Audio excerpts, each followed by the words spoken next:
Start करते हैं। देखो क्वेश्चन नंबर 6, स्टेटमेंट क्या है क्वेश्चन नंबर 6 की? Diagonal AC of a parallelogram A B C D. Figure बनाते हैं सबसे पहले तो।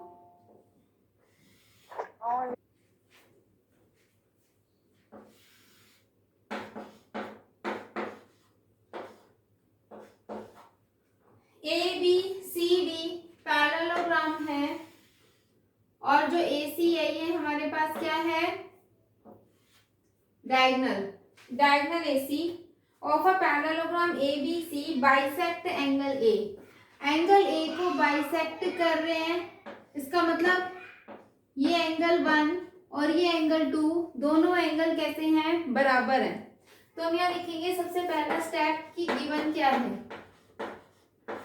हमें क्या गिवन है? A B C D is a parallelogram. A B C D is a parallelogram, ये गिवन है।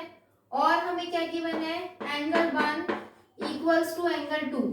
हमें गिवन है कि एंगल 1 एंगल 2 के क्या है? इक्वल है। टू प्रूव, अब हम देखते हैं कि हमें क्या प्रूव करना है। टू प्रूव हमें यहाँ दो चीजें प्रूव करनी है। पहली, AC bisects angle C also, और दूसरी चीज हमें प्रूव करनी है ABCD is a rhombus। ABCD को हमें रोम्बस प्रूव करना है और हमें बताना है कि AC जो है वो C को बाइसेक्ट करती है। देखो C को बाइसेक्ट करेगी तो दो एंगल बनेंगे, एंगल 3 एंड एंगल 4। यानी कि इसमें मुझे ये प्रूव करना है कि एंगल 3 किसके इक्वल है? एंगल 4 के। और ABCD रोम्बस कब होगा? जब मैं इन चारों साइड्स को बराबर शो कर दूंगी। ठीक है, चारों साइड से बराबर हो जाएंगी तो ABCD क्या हो जाएगा? रोम्बस हो जाएगा। तो यहाँ मुझे ये प्रूव करना है इसमें, और AB equals to BC equals to CD equals to AD। अगर सभी इस चारों की चारों साइड्स इक्वल हो गई तो इसका मतलब क्या हो जाएगा? ये ABCD जो पैरेललोग्राम है मेरा रोम्बस बन जाएगा। प्रूफ देखते हैं। सबसे पहले फर्स्ट पार्ट प्रूव करते हैं। हमें प्रूव करना है कि एंगल 3 जो है वो एंगल 4 के क्या है? इक्वल है। ठीक है, तो देखो एंगल 3 जो है वो एंगल 4 के कैसे इक्वल आएगा? हमें यहाँ पर प्रूव करना था कि एंगल 3 और एंगल 4 दोनों कैसे होंगे? बराबर होंगे। तो इसके लिए मैं क्या कह रही हूँ कि जो AB है वो क्या है? CD के पैरेलल है। अगर ये दोनों लाइन पैरेलल हैं तो AC क्या होगा? ट्रांसवर्सल होगा। क्या लिखेंगे? AC is transversal. AB और CD पैरेलल है और जो AC है वो क्या है? ट्रांसवर्सल है। अब ट्रांसवर्सल है तो मुझे ये बताओ ये दोनों एंगल कौन से हैं? एंगल 2 और एंगल 3 ऑल्टरनेट इंटीरियर एंगल। ऐसे ही एंगल 1 और एंगल 4 भी कौन से हैं? Alternate interior angle. तो हम यहाँ लिखेंगे एंगल 2 इक्वल्स टू एंगल 3, दोनों बराबर होंगे क्योंकि ये क्या है? Alternate interior angle. ऐसे ही जो एंगल 1 इक्वल होगा एंगल 4 के, क्योंकि ये भी क्या है? Alternate interior angle. अब देखो 1 और 2 दोनों बराबर थे ना, ये एंगल 1 और एंगल 2 लेफ्ट हैंड साइड इसकी बराबर है क्योंकि ये हमें गिवन है। ठीक है, तो इसीलिए राइट हैंड साइड भी कैसी होगी? बराबर होगी। हम इसका नाम रख लेते हैं 1 और हम इसका इन दोनों का नाम रख लेते हैं यहाँ पर 2।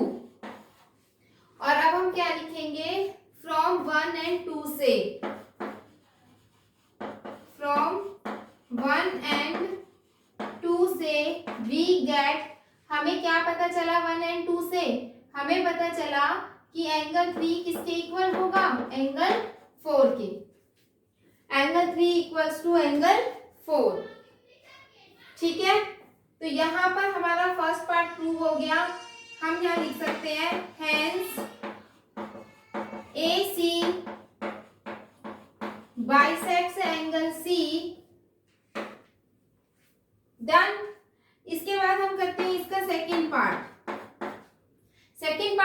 हमें प्रूव करना है कि ABCD जो है वो एक रोम्बस है। ABCD is a rhombus. अब ABCD रोम्बस बताना है, तो रोम्बस बताने के लिए मुझे चारों साइड्स बराबर दिखानी होंगी। ठीक है, अब मैं क्या कर रही हूँ, ये वाली ट्राइंगल लूंगी। देखो कौन सी ट्राइंगल ले रही हूँ, ये वाली ट्राइंगल ले रही हूँ। जैसे ही मैं ये ट्राइंगल लूंगी, हम क्या लिखेंगे, देखो इन ट्राइंगल ABC ट्राइंगल में हमें क्या पता है, हमें पता है कि एंगल 2 जो है वो एंगल 4 के इक्वल है।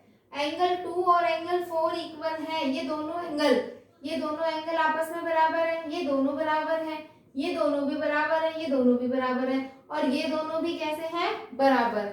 ये सभी एंगल्स आपस में बराबर हैं, 1 2 3 4। तो हम यहाँ पर लिखेंगे एंगल 2 इक्वल है एंगल 4 के। ठीक है, एंगल 2 और एंगल 4 दोनों कैसे हैं, इक्वल है। तो एंगल 2 के अपोजिट वाली साइड BC और एंगल 4 के अपोजिट वाली साइड AB, है ना। Sides opposite to equal angles are equal. तो इसका मतलब 2 के अपोजिट साइड कौन सी है, 2 की अपोजिट साइड है BC, और एंगल 4 के अपोजिट साइड कौन सी है, AB। तो इसका मतलब BC और AB कैसे होंगे, बराबर होंगे। हमने ये शो कर दिया कि AB साइड किसके बराबर होगी, BC के। तो हम ये लिखेंगे कि ये क्यों है बराबर, क्योंकि sides opposite to equal angles are equal. क्योंकि अपोजिट साइड के एंगल्स, क्योंकि एंगल्स के अपोजिट वाली साइड्स भी क्या होती हैं, इक्वल होती हैं। इसीलिए AB साइड किसके इक्वल हो जाएगी, BC के। ठीक है, इसके बाद देखो जैसे ही AB BC के बराबर हुआ, हमें ये तो पता है कि ये पैरेललोग्राम है। ठीक है, अब ये वाली अगर मैं ट्राइंगल ले लूं, कौन सी, ADC। अब हम क्या कर रहे हैं, कौन सी ट्राइंगल ले रहे हैं, ADC। हम यहाँ लिखेंगे क्या, in triangle similarly in triangle ADC में AD जो है वो किसके इक्वल हो जाएगा, CD के। AD CD के इक्वल हो जाएगा। जैसे हमने यहाँ किया बिल्कुल वैसे ही AD किसके इक्वल हो जाएगा, CD के इक्वल हो जाएगा। और क्या लिखेंगे, also ABCD is a parallelogram. अब क्योंकि ABCD पैरेललोग्राम है, तो इसका मतलब सभी साइड्स बराबर हो जाएंगी। ये दोनों साइड तो पैरेललोग्राम की बराबर होती हैं, और ये दोनों साइड हमने बराबर शो कर दी है। तो हम यहाँ से क्या कह सकते हैं, hence AB equals to BC equals to CD equals to BA। Prove. यहीं पर हमारा ये वाला क्वेश्चन क्या हो जाता है, हम देखते हैं। 7th क्वेश्चन स्टार्ट कर रहे हैं। क्वेश्चन नंबर 7 की स्टेटमेंट है ABCD इज अ रोम्बस। तो ये हमें गिवन है, हमें क्या गिवन है कि ABCD रोम्बस है। तो हम यहाँ पर एक रोम्बस बना लेते हैं, ABCD। ABCD is a rhombus है, तो मतलब ये चारों साइड आपस में कैसी है, बराबर। तो ये हम गिवन में लिखेंगे कि ये हमें गिवन है। हमें यहाँ क्या गिवन है, AB equals to BC equals to CD equals to DA, कि हमें इसकी सभी साइड्स आपस में बराबर गिवन है। Show that diagonal AC bisects angle A and angle C, और diagonal BD bisects angle B as well as angle D। हमें ये शो करना है कि ये जो डायगोनल AC है ये इन दोनों एंगल को बाइसेक्ट करती है। ठीक है, तो ये एंगल 1, ये 2, ये 3 और ये 4। तो हमें क्या प्रूव करना है, to prove angle 1 equals to angle 2 and angle 3 equals equals to angle 4। और हमें क्या प्रूव करना है कि जो ये वाला डायगोनल है इसमें जो ये एंगल बनेंगे 5, 6, 7, 8 ये भी बराबर होंगे। Angle 5 equals to angle 6 and angle 7 equals to angle 8। हमें ये प्रूव करना है कि ये सभी एंगल्स इस तरह से आपस में क्या होंगे, बराबर होंगे। कैसे करेंगे देखते हैं प्रूफ। हमें गिवन है कि इसकी चारों साइड्स आपस में बराबर हैं।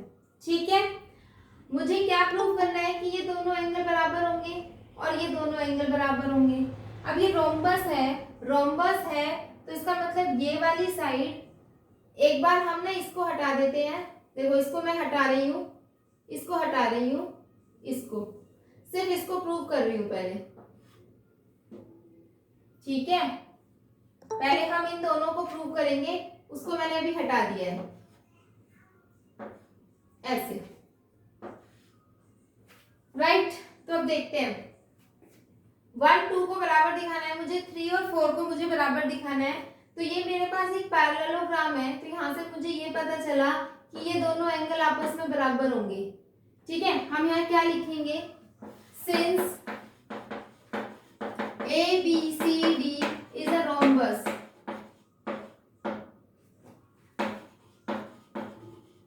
and hence parallelogram। क्योंकि रोम्बस जो होता है वो पैरेललोग्राम होता है। ठीक है, तो ये पैरेललोग्राम है तो इसका मतलब जो साइड AB और CD है वो आपस में पैरेलल होंगी। AB किसके पैरेलल होगी, CD के। और जो AC है ये ट्रांसवर्सल होगा and AC is transversal. AC क्या होगी, ट्रांसवर्सल होगी। AB लाइन CD लाइन के पैरेलल है और AC क्या है, उसमें ट्रांसवर्सल है। तो ये दोनों एंगल कैसे हैं, ऑल्टरनेट इंटीरियर है, अंदर है, और ये दोनों एंगल भी ऑल्टरनेट इंटीरियर एंगल है।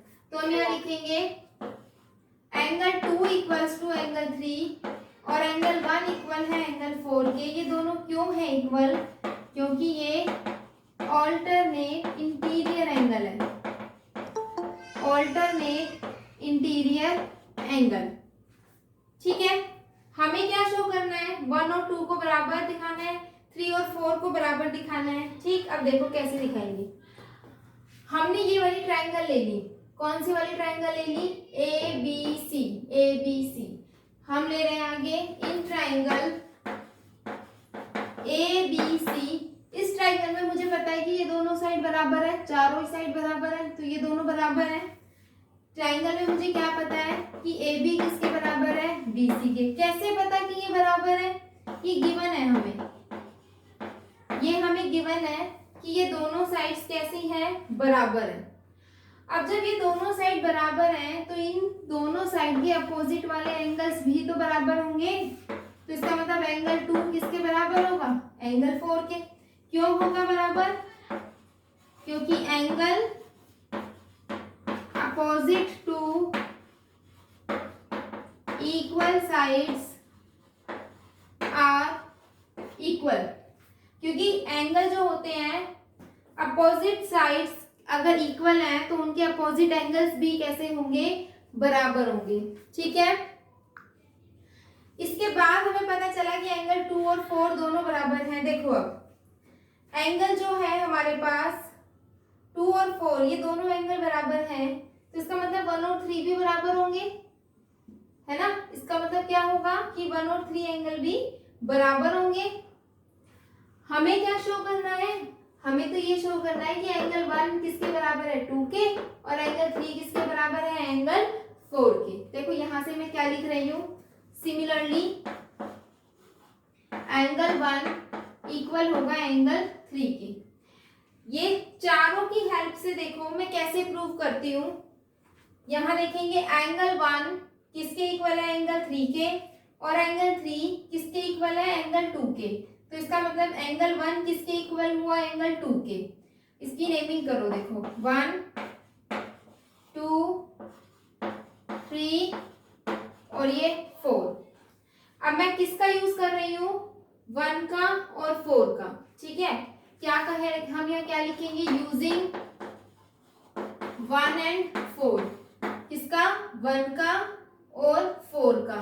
1 में क्या कह रहा है, 1 में कह रहा है कि एंगल 2 इक्वल है एंगल 3 के, और 4 में कह रहा है एंगल 3 इक्वल है एंगल 1 के। तो इसका मतलब एंगल 2 इक्वल है एंगल 1 के। हमें यही तो शो करना था कि 1 और 2 बराबर है। तो यहाँ से हमने एक पार्ट प्रूव कर दिया कि एंगल 1 और 2 बराबर है, हेंस प्रूव फर्स्ट पार्ट, ये प्रूव हो गया, ठीक है। इसके बाद मैं किसका यूज करूंगी, 3 और 4 को बराबर दिखाने के लिए। देखो एंगल 1 बराबर है एंगल 3 के, यहाँ से एंगल 1 है एंगल 3 के बराबर, और एंगल 1 बराबर है एंगल 4 के, ठीक है। 2 का और 4 का अगर हम यूज कर लें, किसका, यूजिंग 2 एंड 4, यूजिंग 2 एंड 4 में एंगल 1 बराबर है, लेफ्ट हैंड साइड बराबर है तो राइट हैंड साइड भी बराबर होगी। एंगल 3 किसके बराबर होगा, एंगल 4 के, हेंस प्रूव्ड।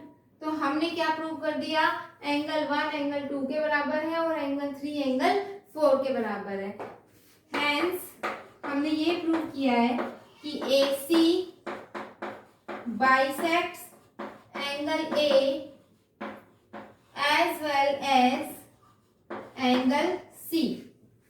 बिल्कुल ऐसे जैसे हमने ये क्वेश्चन किया है, इसको बराबर दिखाया है, सिमिलरली हम दूसरी वाली फिगर बनाएंगे, उसमें हम ये वाला डायगोनल लेंगे और इसको लेंगे एंगल 1 2 3 4, और जैसे यहाँ किया सिमिलरली हम यहाँ पर सेम टू सेम ऐसा करेंगे। तो इस चीज को मैं दोबारा नहीं करके दिखाऊंगी क्योंकि सेम यही काम हम यहाँ करने वाले हैं, जो मैं ऊपर किया वही इस फिगर में करेंगे। तो यहाँ मैं क्या लिख सकती हूँ, डायरेक्ट लिखूंगी similarly we can prove that, क्या प्रूव कर सकते हैं हम, कि BD diagonal, similarly we can prove that the diagonal BD, similarly we can prove that the diagonal BD bisect angle B as well as angle D, hence proved। इस तरह से हम इस क्वेश्चन को सॉल्व करेंगे, क्वेश्चन नंबर 7। तो आज हमने 2 क्वेश्चन किए, एक हमने किया है क्वेश्चन नंबर 6 और एक हमने किया है क्वेश्चन नंबर 7।